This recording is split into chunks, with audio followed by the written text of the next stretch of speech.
Big brother, big brother. Woo! We last left off with Angela and Matt. Angela feels that Matt threatened her.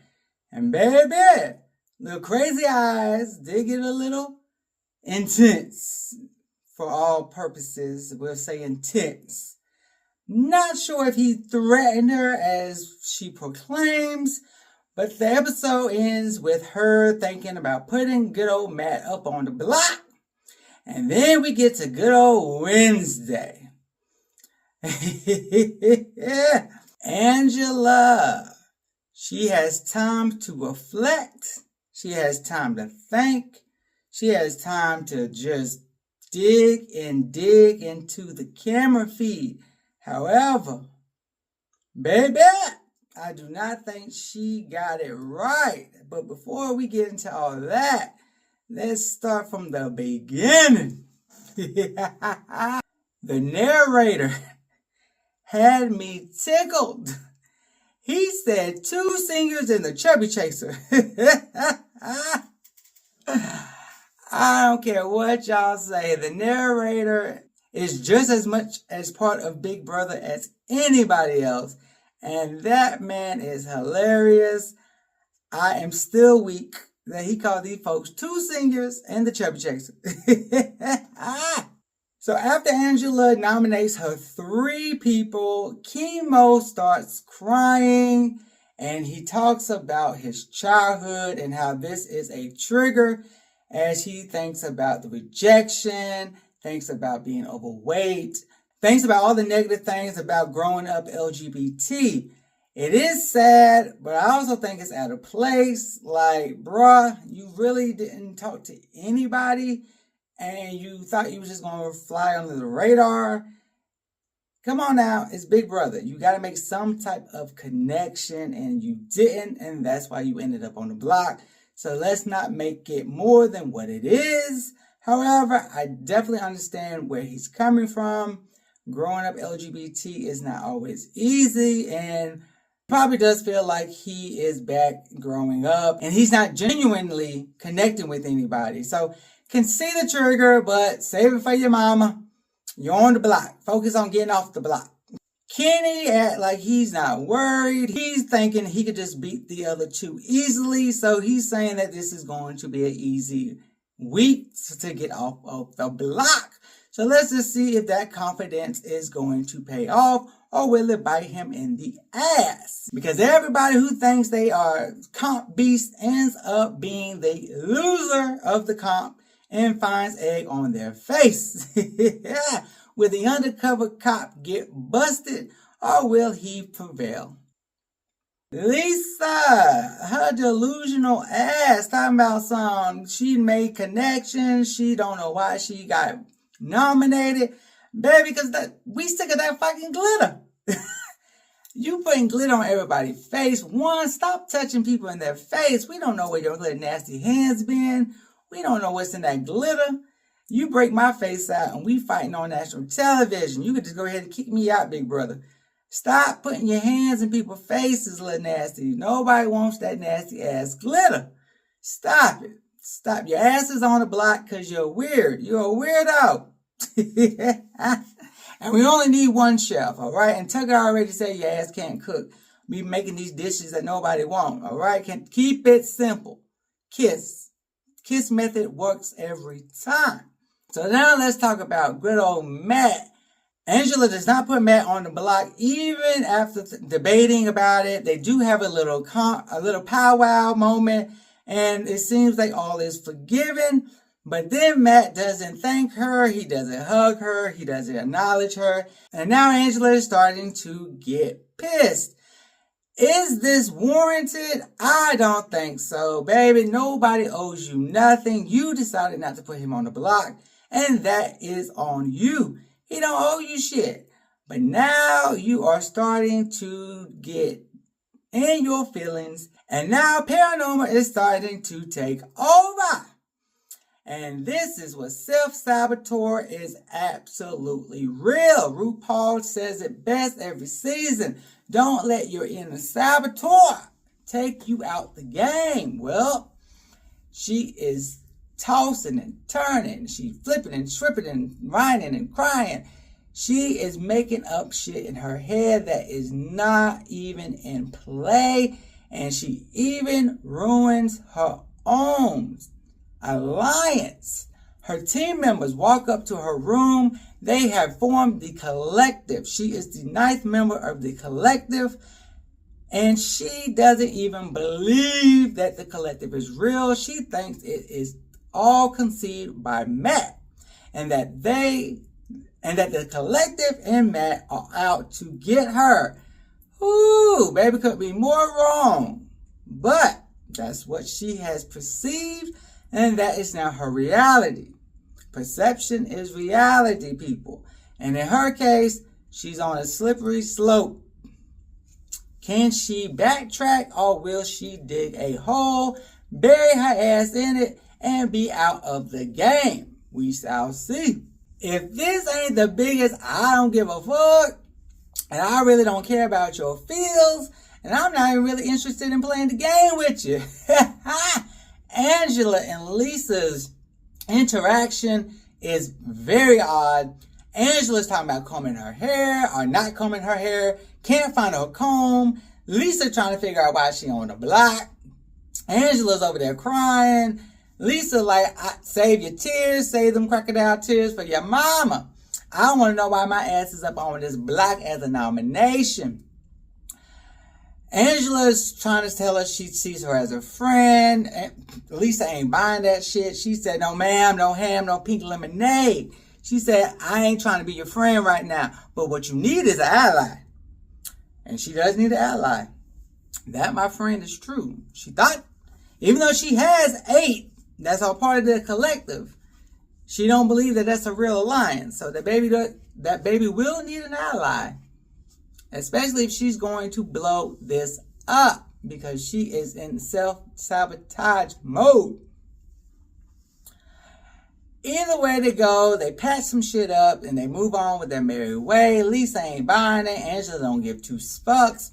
So they go on with their merry way. The day continues to pass, and now Angela is in her room trying to sleep.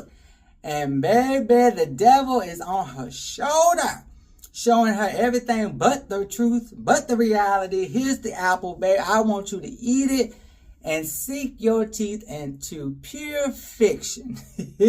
And she's eating all that apple. No crumb left behind. Angela, in her mind, is now convinced that everybody is working with Matt, and she is the oddball out. And this, she crafts a plan. She's going to try to blow up Matt's game without trying to blow her own game up or any of the alliance members that she has said that she will work with, even though she feels that the alliance is no longer real and everybody's out to get her. So how will she play this card? Well, morning rises and she comes down the stairs clapping. Tucker thinks we about to have a party. It's a party for one. Looney Bin, 6 o'clock, check in, put the straitjacket on her. Here she goes on a tangent, destroying Matt to the core. Brought his mama into it, brought Mackenzie into it. Everybody's just like, oh shit, what's going on? Mama crazy. This is where she blows up her own alliance, talking about the members that came to my room last night. That acting was great for a low budget movie. Must have been a Tubi special. She keeps going. She keeps fighting. Everybody's looking crazy. She crying. Matt crying. Mackenzie starts crying. Everybody's now hugging everybody. Talking about she over the line. Kenny. That is not your son. You is not the daddy. You is not the father of the house. Stop it. We're going to get into that in a little bit, because this motherfucker is weird. Like, people, this is week 1. Week 1. Y'all should not feel this obligated or this sentimentally close to each other. Big Brother is about manipulation, backstabbing, socializing, getting ahead, and being a comp beast. Nowhere did it say you should fall in love and make relationships in the first week. That's why your ass gonna get got. Angela coins crazy eyes for Matt. And you know what? Aesthetically, I just don't think he knows that his eyes bulge like that. But I could definitely see why she said crazy eyes. And I think he should clone it. You should go ahead and brand that. Make it your signature muse. Okay? Crazy eyes. Put it on everything. A t-shirt. A mug. A sticker. Put it on your Facebook. Social media tag. Crazy eyes. Make it work for you, Matt. After everybody starts to console Matt, I'm confused. I really don't understand why he's so emotional. It was a crazy woman going on a tangent. Yeah, your mama don't know this woman. You don't know this woman. This woman don't know your mama. Let it go. Like, y'all so damn emotional. Just play the game. Show your character like you was talking about. Y'all acting crazy. Like, this is ridiculous. I could give two shits about what anybody thought about being in that house in week 1. Okay? Your mama ain't thinking about her now. Her mama may want her address so she can go 1-800-whoop-ass.com when she gets out that house for going off on her baby. But other than that, nope. Stop, Matt. Nobody gives a fuck about what she said. Just do you. And make sure you do great things, because your ass is probably going to get tossed out this house if anybody come off that block.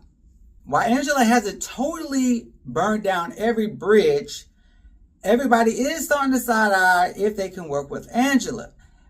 Chelsea wants somebody who can keep the emotions intact. Quinn wants somebody level-headed that doesn't go off the rampage. And everybody else is just wondering, will she be a loose cannon if they start working with her? Unfortunately for Quinn, he already told Angela that he has one of the superpowers.